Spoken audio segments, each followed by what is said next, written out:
Get ready, for we're about to take a closer look at those making a difference in Martin County when we're talking business.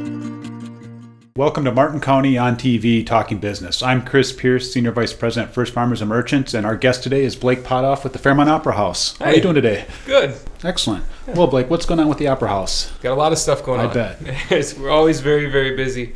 We've got some great entertainment coming up this spring into the fall. Again, we've got our youth theater. We're doing K through 2 youth theater and 3 to 12 youth theater again this year. So we're working on figuring out what those shows would be for the kids throughout the summer, and we'll have auditions later in this spring. We'll also have our adult community theater this summer. I'm really excited about that, and still working on figuring out what that show would be. But even before that, we've got a great brass group that'll be here in May, and some other really world-class talent, including some people from Finland performing here in Fairmont for a week. Oh, excellent.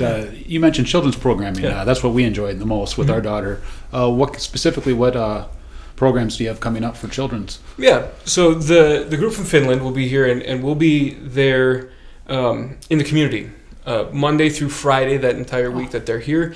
And we'll be visiting different school districts in the area, not just in Fairmont, but in Martin County West, Grenada Huntley East Chain, Truman, some nursing homes as well.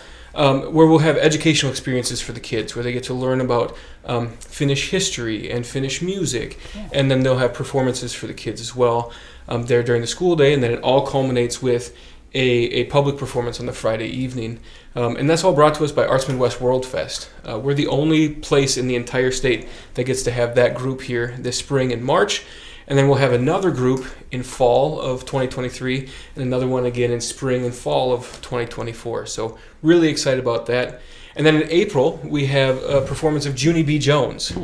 So Theater Works USA is from New York City, and they've come through and toured a couple times, and they'll be bringing a live production of Junie B. Jones, the beloved character from all those books, to the stage at the Opera House. We'll have 4 performances during the day that school kids will come and attend, but we'll also have a public performance one of the evenings. I believe it's April 24th at 7 that people in the community can attend as well. Oh, excellent. And with these school performances, is it limited to Fairmont, or is there other towns that are coming? Yeah, so we invite all school districts within a 60-mile radius, and it depends on whether it works in their schedule or not. Right. So to some of our events, we've had North Union from Northern Ireland, Armstrong. Blue Earth has brought kids over, Martin County West, Truman, Grenada Huntley East Chain, Fairmont Christian Schools at Bethel Church here in town, St. John Vianney, St. Paul's Lutheran. So we have kids from all of the schools, public and parochial, coming to those attending those performances. Well, that's great. You're really doing a great job sharing the Opera House with other people. Thank you. So far, what are some of the more successful performances you've had this season? Yeah, we had a really great one in October. It was called La Dama, and it was a female supergroup from Central America and South America. And they came here, and we put together this committee of people who helped prepare food, and so people could come and kind of taste the tables and taste the countries prior to the event. And we had about 150 people come and try all these different foods and drinks from all these countries in South America, Brazil and Puerto Rico and Mexico. And so it was this really nice cultural event that we had. There was about 200 people then who were at the concert as well. So that was something that was really engaging and kind of different for us. That was a lot of fun. And we've had some smaller things that have taken place on stage. We did Most Massive Woman, a community theater performance on stage at the Fairmont Opera House, and it was the first time we'd ever explored a black box style setting. So the audience sat on stage with the performers. So it was a more intimate, more intimate kind of challenging experience for the audience as well, because the story was challenging. It was about women and the 4 women in the performance and their struggles with weight and body image, and they all met at a liposuction clinic, and then they all 4 left because they were fine just the way they are. So it's challenging societal standards and things like that. And so having people on stage to experience that made it a much more intimate experience that you could relate to right there. So I bet. A couple successes, yeah. I bet. And speaking of local talent, and how many performances do local theater groups do here in a year? Or what are you planning on doing? Sure. So we have kindergarten through second grade. It's our Okay. we've had that every year for like the last 5 years for our community theater, and then third through 12th they'll do a summer camp where we'll do a musical or maybe a comedy, and then they've also done a holiday performance. So they just completed one in January of this year. We had 40 kids involved on stage doing a performance called Christmas Shorts. It was 16 small shows all in one. And then we have our adult community theater that takes place with rehearsals starting in the end of May, beginning of June, and then performances ending up in the end of July. And we see on average 80 to 100 people, kids through adults, participating in those. And we're working on adding some more community theater for adults. Okay. Last year we did one at Sylvania Park. We did Shakespeare in the Park. Maybe another small cast musical or a classic type show yet coming this year. So we're trying to engage as many adults and youth once quarterly at the minimum in our programming. And so you have roles for various folks, even talentless hacks like myself. Oh, you could absolutely. find something for me. I could be a tree or something. Or, Absolutely. Anybody who has any skills or no skills can perform and be part of community theater, because it's not just the people who are on stage, it's the people who are back behind the scenes and helping with the lights and the sound and helping with the costumes and props and building all of those things and helping paint. So there's so many volunteers and hours that are spent just to put the production on stage. And on average, what people say is that it takes 5 people behind the scenes to make one person on stage look good. So that's how we get the large number of individuals involved in community theater, because it's not just the people on stage, it's also the people backstage. So whether or not you want to be in the spotlight or behind in the background, helping with the stuff backstage, we have a spot for everybody. Excellent. So just kind of word out in the street is if you want to participate, there's probably a role for you. That's right. Well, Yep. excellent. Didn't know. We'll find a spot for you. I've seen you play the lion, a suitor in Mamma Mia. I think a couple other ones. What, Yeah. you going to participate again this year? No, No? I'm taking some time off Okay. for community theater. I'll still be facilitating it and guiding it and leading it as executive director. But this last summer when I played Shrek alongside my Shrek, wife yeah. is Fiona, I realized that was a really, really great experience, and I want other people to experience that as well. And I feel like as times are changing and I'm growing older and I've got a daughter at home who's 2, like spending some time with her is really important. And Right.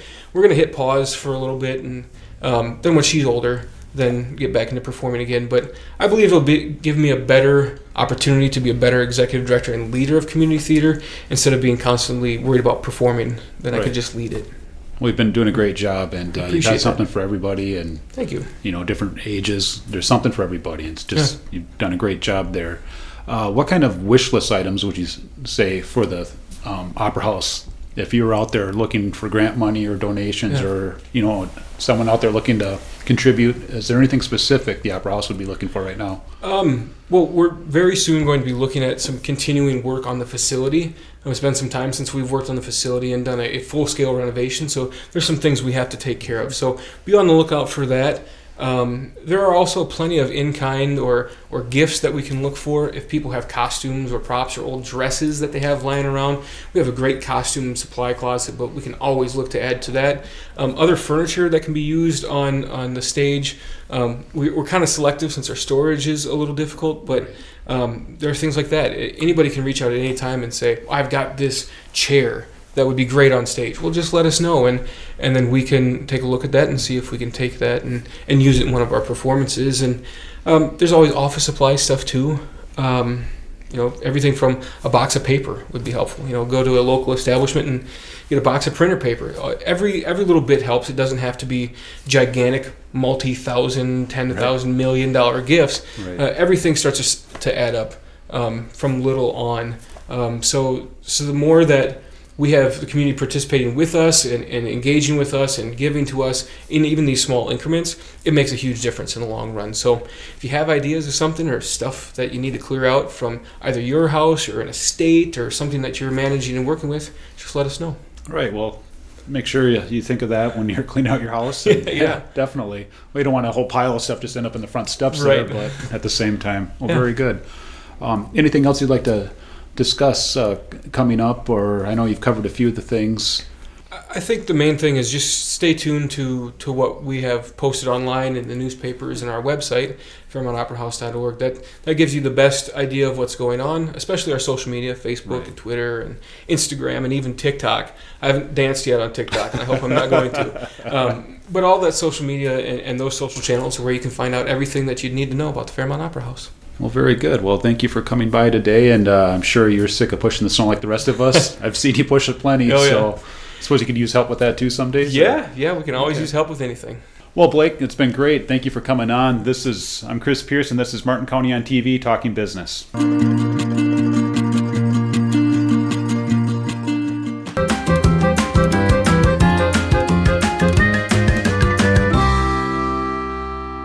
Hi, I'm Leslie Truesdale, and this is Educating with Faith, made possible by St. John's Vianney Catholic School. Hi, Abby. Hello, everyone. I'm Abby Rupert. I'm excited to be here today to talk about St. John Vianney School. I currently have 3 kids attending the school, and I'm also an active school board member.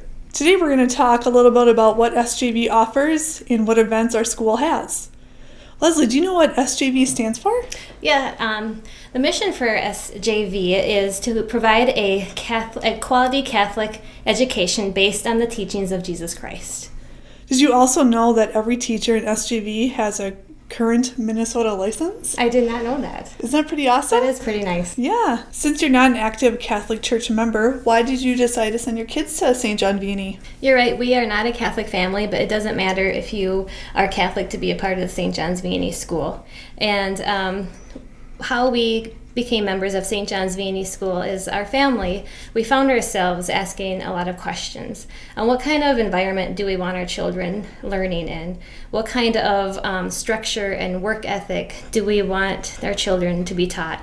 Who has a strong curriculum that will that will push our children to be their best, and where they are weak, where they will take the time to do one-on-one with them to get them to where they need to be. What kind of teachers are we wanting with the morals and values as role models for our kids? And, big picture is, where are we going to go that will better prepare our children for high school and beyond? And when it came down to answering all these questions, St. John's Vianney just was the perfect mold that met all of our needs. And for me personally, having a God-based church meant a lot for me in many, many ways. And the thing with St. John's Vianney, that one that we have been members for a long time, we have noticed a lot more perks and things that come with the school that are always fun to learn, such as we have basketball, and we have volleyball, and we have cheerleading. My son is part of the basketball team this year. When you walk into the school, the kids are happy, and the friendships that they are developing with a good quality base of a friendship, it's there in that school. And it's fun to see that. All the way down to the children doing the Pledge of Allegiance every single morning before school starts means a lot to us. And those are all the things that kind of wrapped up the package of why we chose St. John's Vianney. And I would have to say one of the funnest perks that we've learned about St. John's Vianney is the Christmas program. Mm-hmm. Our kids come home and they won't tell us what songs they are working on or what they're doing because they want to surprise us. Yes. And you get to the Christmas program and you're just blown away because every single grade has, our music teacher, they all have harmony, and I'm amazed that she can do that with our children.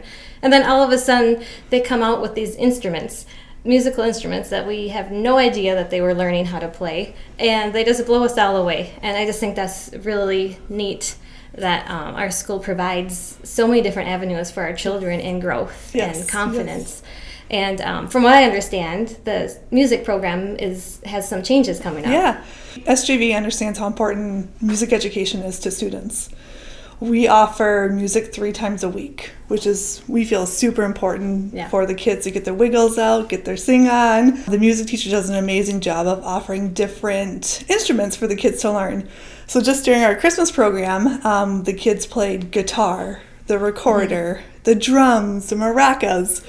So it's so fun to see that they just don't sing. They play instruments with their songs. Also, our music teacher is licensed through the state of Minnesota, which is a huge asset to our school. I heard that you say something about your son plays basketball? Yes. Tell me a little bit more about that. Yeah, this is his second year in basketball, and he has grown so much in his confidence as a basketball player and as an individual. Thank goodness we have parents who volunteer to be our coaches, and they have done such a great job. They volunteer their time, and they teach these kids not just the basics of basketball, but how to work as a team and just that sportsmanship that comes along with it. We have a really good program. We have a girls team and a boys basketball team, and they have 2 tournaments throughout the basketball season. They start out with one big tournament and then they end with the other big tournament. And throughout the basketball season, we have games weekly. So it keeps them moving, it keeps them busy, and it's been a lot of fun to watch them. Awesome. So how often does the basketball team practice? They practice twice a week for 1.5 hours. Okay. So how does that work with you living outside the school district? How do you get them to basketball, pick them up from basketball, get them to school, those kind of things? That's a really good point. Yeah, we are outside the school district, so I do commute and bring them to school and back. And one of the neat things about St. John's Vianney is this program that they call Kid Stop. It has been such a lifesaver for my family. Otherwise, I would be commuting so many times because of the basketball schedule. So what happens is this program is called Kid Stop, and from the minute the school is done at 2:50 all the way to 5:30 at night, this is a place where your kids can go after school. And they start out with a snack, and then from there they can do all these different things. From in this cafeteria, they have the games set up and the Legos and puzzles, and usually that's where you find the littler kids. And then if the gym is available, they're all out in the gym playing, or they're in the library working on their homework or reading. And if it's nice outside, they can go outside and play on the playground and play soccer. That's been a really good service to have, because otherwise I would have to pick the kids up at 2:50, go home, come back at 4, and that way they just stay there and I don't have to worry about anything. They're well taken care of.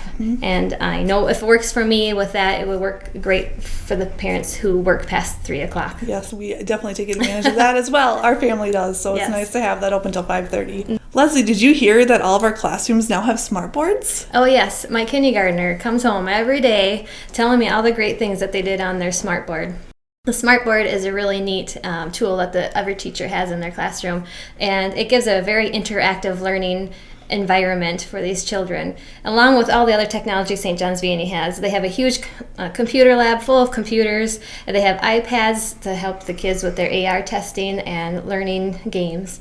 And it's really neat to see St. John's Vianney having kept up with the technology in the school system. So awesome. It is. So great to see. Do you think with the St. John's Vianney School being so up in their technology and advanced with it, that it has helped the students with their testing scores? Yes, as you know, that the average 75% of our students are above in math, reading, and science on the standard testing. That's great. That's so amazing to see. These students take the test 3 times a year, so they take it fall, winter, and spring. So the teachers really utilize the smart boards to help them get educated for these tests that they take. We're about out of time. Just have one thing quick to add. We are offering a new planners at our school that offer both Spanish and English that can talk about our school. So please come check it out in the office or check out our website or our Facebook page. Well, thanks, Abby, for having me on. And we will see you next time on Educating with Faith.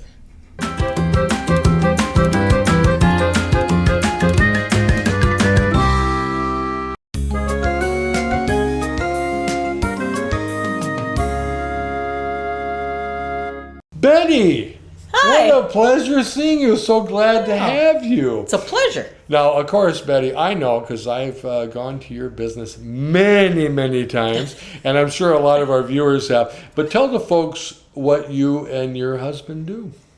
Well, we own a towing and auto repair business. We repair like batteries, struts, shocks, oil changes. We tow people off the interstate. We tow people in town. If you have any issue with your car, give Betty a call. That's all I know. That's right. Give Betty Give me a a call. call. Now, share with the folks, Betty, how long have you and Richard been in business? We've been in business for 35 years. Congratulations. I know, it's a long time. And how did it all begin? Well, my husband came home one day and said that where he was working was either closing or we had to buy the business. Of course, you know me, the first thing you do is bawl. Well, I didn't bawl too long. But we went to the bank to see if we could get some money. He said, well, you got to go to Fairmont because that's where you're going to be. So we go to Fairmont. Nobody in Fairmont would give us any money. Believe it or not, back in 84, all we wanted was $5,000. Wow. So we go back to People's State in Truman, and a guy by the name of Jerry Tiggs, said, I'll give you the money. And I said, I don't want my dad's name on nothing because we didn't want him liable for anything. So he said, oh, well, I'll co-sign for you. And that's how it started. Wow. And he stood behind us. The sad thing is that 6 months later, our business burnt down. Burnt down? Yeah. Don 6 DeBoer, months into your... 6 months into this wow. business, it burnt down on December 13th. Friday the 13th. Oh, did that require on your part more crying then? Yeah, lots. Christmas tree sat in the middle of the living room, never got out. No. But Don DeBoer Motors, said, you can use our 2 garages in the back till you find somewhere to go. That was nice. And then we bought Clarence Zink's building down on Park and Blue Earth, and we were there for 13 years. And we kind of got chummy with this attorney. He came in every day, Mr. Schaefer, and he sent some people down. He says, they want you to buy their building. And I said, there's no way in beep we are going to do that, because I said, we can't afford it. That's too big a building. And he goes, yes, you can. And I said, well, let us think about it. So then we just kind of dropped it. Pretty soon he come back, he says, you signing the papers? And my heart sank. And he goes, the Salvation Army's buying your building, and you're buying the Goodyear building. And it just fell into place like it was meant to be. And what year was it that you made that move from the first location, or that location, to It was probably now? 97, maybe we owned the business 3 years before Goodyear got out. So it's probably, we bought it in 97, and I believe we moved out in 2000, right around there, 2000. So around 2000 is when you moved up to the Goodyear location building. that you're at now. So you've been there for almost 20 years.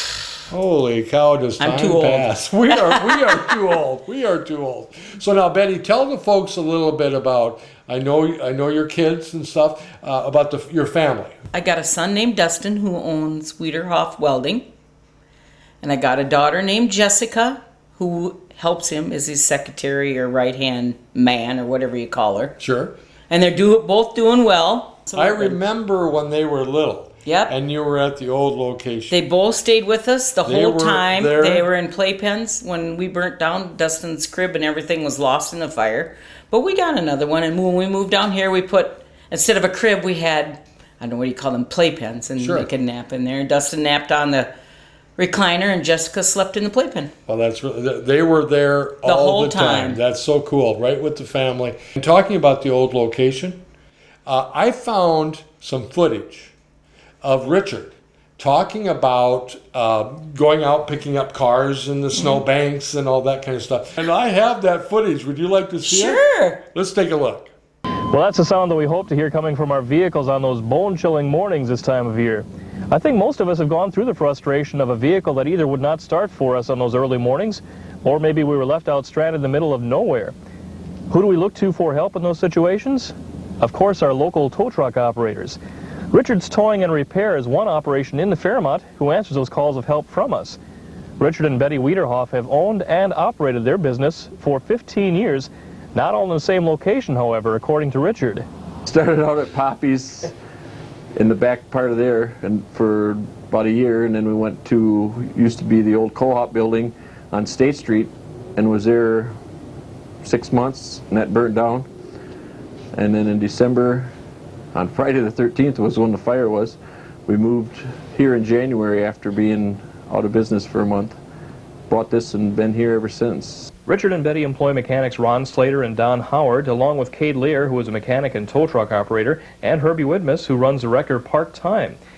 Battery problems lead to the most common failures in vehicles that come into the shop this time of year, according to Richard. The last 2 winters, it's been too nice, too long, and then when it does get cold, it hits right now, and nobody's going to spend money on anything unless they have to, and the battery is the key thing on a new car is for fuel injection. If they don't spin fast enough right away from the beginning, they'll flood out, and then you end up towing them or trying to get them jumped.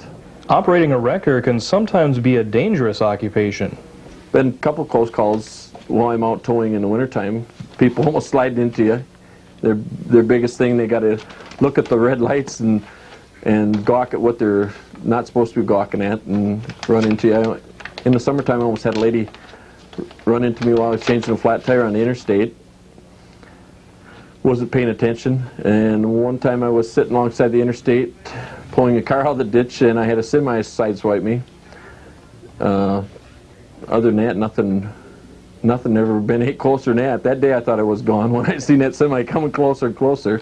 The operation is very much a family business that Richard and Betty share with their son, 13-year-old Dustin, and their daughter, 6-year-old Jessica. Customers have come to expect seeing one or both of them at the shop whenever they aren't in school, according to Richard.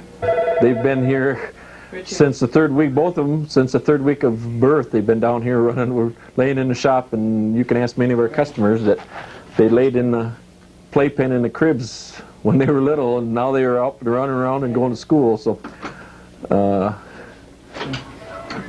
they're involved in the family or in the family business just as much as we are, and everybody knows them as part of the family business.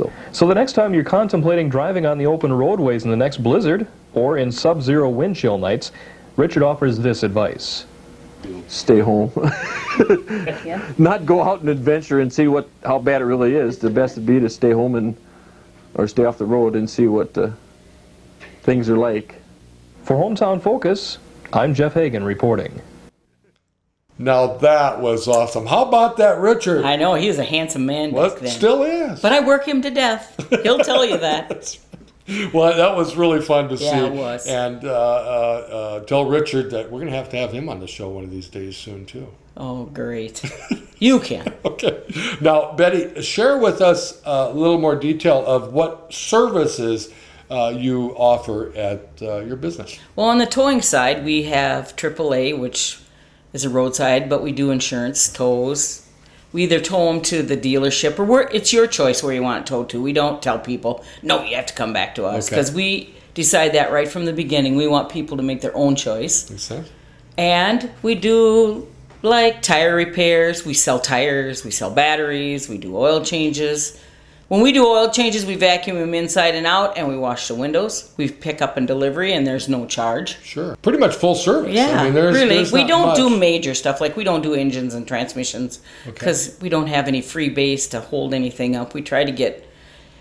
I really stress that nothing stays in our place longer than 2 days. Well, and when you go there, you have a lot of vehicles and a lot of employees. How many employees do you have? Well, there's 8 of us that eat dinner every day. Because I cook. I cook them dinner every day. So it's family. Oh, yeah. Absolutely. I hope they feel we're family, because that's the way I wanted to be treated when I worked. So that's the way I want them to be treated. Well, and you're busy down there, and everything seems to go very smooth. It's getting people in and out. But I do wonder when I go there sometimes, how in the world you were able to make this happen in that small location that you had down the street. That's because we had one extra garage that we called outside God's garage. And that's what we always did. And with the help of the banker, then that was another thing. We had to go get a loan to move up there. So then where do you go, Sure. This guy loaned me $5,000 back in '84. So we are now banking, not that I should put a plug in, at State Bank. And I would advise any young person coming to town to get a loan to go talk to Al Struck at State Bank. That's awesome. Because he helped my son get started in his business. He was very good to him. And I encourage, and I don't know why I'm talking about this, but I just feel that we need more younger people in business nowadays.